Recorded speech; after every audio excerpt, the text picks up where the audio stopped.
യശ്വന്ത് വർമ്മയുടെയും കുടുംബത്തിന്റെയും ഫോൺ വിവരങ്ങൾ ശേഖരിച്ചിരിക്കുകയാണ് സുപ്രീം കോടതി. ഇപ്പോൾ ഈ വാർത്തയുടെ വിവരങ്ങളുമായി ഡൽഹിയിൽ നിന്നും ശരത് ലാൽ ചേരുന്നു. ശരത് ലാൽ, യശ്വന്ത് വർമ്മയുടെ വീട്ടിൽ നിന്നും എത്ര കോടി പിടിച്ചു എന്നതടക്കമുള്ള കാര്യങ്ങളിൽ ഒരു വ്യക്തത വന്നിട്ടുണ്ടോ? ഇദ്ദേഹത്തിനെതിരായ അന്വേഷണം ഇപ്പോൾ ഏത് നിലയ്ക്ക് പുരോഗമിക്കുകയാണ്?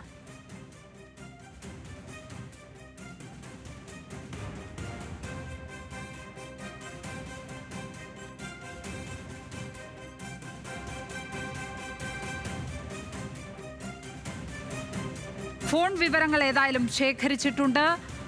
കഴിഞ്ഞ 6 മാസത്തെ ഫോൺ വിവരങ്ങളാണ്, യശ്വന്ത് വർമ്മയുടെ ഫോൺ വിവരങ്ങളാണ് പോലീസ് കോടതി ഇപ്പോൾ ശേഖരിച്ചിരിക്കുന്നത്.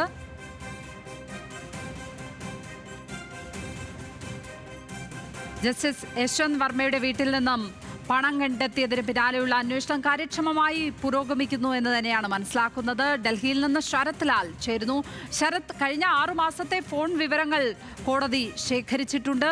ഇപ്പോൾ എത്ര കോടി രൂപയാണ് അവിടെ നിന്നും കണ്ടെത്തിയത്, എത്ര പണം കണ്ടെത്തി തുടങ്ങിയ കാര്യങ്ങളിൽ ഈ അന്വേഷണത്തിൽ ഒരു സ്ഥിരീകരണമായിട്ടുണ്ടോ? എന്തൊക്കെയാണ് വിവരങ്ങൾ?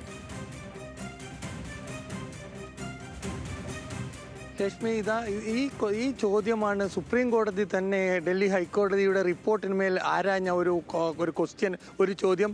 എത്ര രൂപയാണ് അവിടെ കത്തിക്കരിഞ്ഞ നിലയിൽ കണ്ടെത്തിയത്? എന്നാൽ ഇത് സംബന്ധിച്ചിട്ടുള്ള ഒരു തരത്തിലുള്ള മറുപടിയും ഡൽഹി പോലീസോ അല്ലെങ്കിൽ ഫയർ സർവീസോ ഇതുവരെ നൽകിയിട്ടില്ല. അതുകൊണ്ട് തന്നെ ഇത് സംബന്ധിച്ച കൂടുതൽ തെളിവുകൾ, അതായത് ഡൽഹി പോലീസ് ഉദ്യോഗസ്ഥർ വീഡിയോ എടുത്തിട്ടുണ്ട് ഫോണിൽ നിന്ന്. ഈ വീഡിയോ ഒക്കെ നൽകാനാണ് സുപ്രീം കോടതി ആവശ്യപ്പെട്ടത്. എന്നാൽ ഡൽഹി പോലീസ് ആവട്ടെ ഇത് സംബന്ധിച്ചിട്ടുള്ള, അതായത് തങ്ങളുടെ കോൺസ്റ്റബിൾമാരും അതുപോലെ പോലീസ് ഉദ്യോഗസ്ഥന്മാരും സംഭവ സ്ഥലത്തെത്തിയ ഉദ്യോഗസ്ഥന്മാരും പകർത്തിയ ചിത്രങ്ങൾ ശേഖരിച്ചു വരികയാണ്. ഇപ്പോൾ അത് സുപ്രീം കോടതി രജിസ്ട്രാർക്ക് ഡൽഹി ഹൈക്കോടതി രജിസ്ട്രാർ വഴി കൈമാറും. അതേപോലെ തന്നെ വളരെ പ്രധാനപ്പെട്ട ഒരു കാര്യം, കുടുംബാംഗങ്ങളുടെ ഫോണുകൾ കൂടി ഇപ്പോൾ മൊബൈൽ ഫോണുകളുടെ കോൾ റെക്കോർഡുകൾ കൂടി ഡൽഹി പോലീസ് ഡൽഹി ഹൈക്കോടതിയുടെ രജിസ്ട്രാർക്ക് സുപ്രീം കോടതിയിൽ രജിസ്ട്രാർ വഴി സുപ്രീം കോടതിയിൽ സമർപ്പിച്ചിരിക്കുകയാണ്. അതേപോലെ ഈ വർമ്മയുടെ ഫോൺ പിടിച്ചെടുക്കുന്ന കാര്യത്തിൽ അല്ലെങ്കിൽ വർമ്മയുടെ ഫോൺ സറണ്ടർ ചെയ്യുന്ന കാര്യത്തിൽ ഇതുവരെ കമ്മിറ്റി അന്വേഷണം ഏറ്റെടുക്കാത്ത ഒരു സാഹചര്യം കൂടിയുണ്ട്. 3 അംഗ സമിതി ഇതുവരെ അന്വേഷണം തുടങ്ങിയിട്ടില്ല.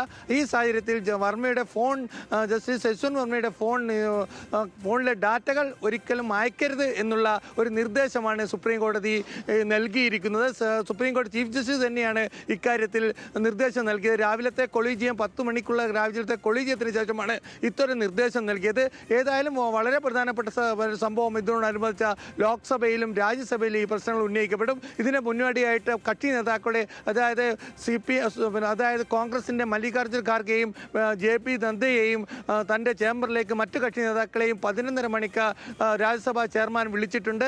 ഏതായാലും സഭയിൽ ഇത് വലിയ രീതിയിലുള്ള ഒരു ഒച്ചപ്പാടിനും ബഹളത്തിനും കാരണമാകുമെന്ന കാര്യത്തിൽ സംശയമില്ല. എന്നാലും കേന്ദ്ര സർക്കാരാകട്ടെ ഇത് വളരെ പ്രധാനപ്പെട്ട ഒരു വിഷയമായി ജുഡീഷ്യറിയുടെ കളങ്കമേൽക്കാത്ത രീതിയിൽ ഇത് എങ്ങനെ കൈകാര്യം ചെയ്യാം എന്നതാണ് നോക്കുന്നത്. രാജ്യസഭാ ചെയർമാൻ കഴിഞ്ഞ ദിവസം തന്നെ ജഡ്ജിമാർക്കെതിരെ കൊളീജിയത്തിനെതിരെ രംഗത്ത് വന്നിരുന്നു. ഈ സാഹചര്യത്തിലും ശരത് ലാലാണ് ഡൽഹിയിൽ നിന്നും വിവരങ്ങൾ പങ്കുവച്ചത്.